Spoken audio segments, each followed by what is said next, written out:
বর্তমান সময়ে আমাদের জীবনের গুরুত্বপূর্ণ অংশ হয়ে উঠেছে মোবাইল ফোন। দৈনন্দিন জীবনের বিভিন্ন কাজে ও নানান সমস্যা সমাধানে সাহায্য করে থাকে মোবাইল। কিন্তু এই মোবাইল ফোন আমাদের বড় ক্ষতি করে। দৃশ্যমান যে কোনো ক্ষতি সহজেই বুঝতে পারা যায় এবং তার প্রতিকারও থাকে।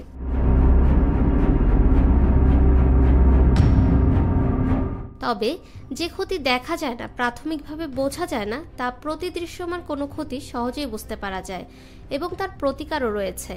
মোবাইলের রেডিয়েশনও তেমনই। ফোনে 15 থেকে 20 মিনিট কথা বলার পর দেখবেন মাথা ঝিমঝিম করছে, অস্থিরতা বেড়ে গেছে। একটানা 1 ঘন্টা বা তার অধিক কথা বললে দেখবেন মাথা ব্যথা করছে।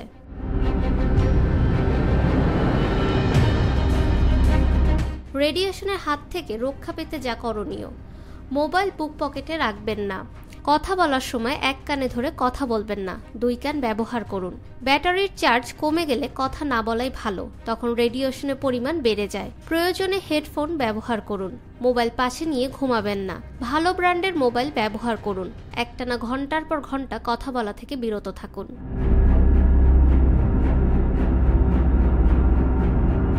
গাড়ি, ট্রেন ও বিমানে মোবাইলের ব্যবহার যত সম্ভব কম করুন।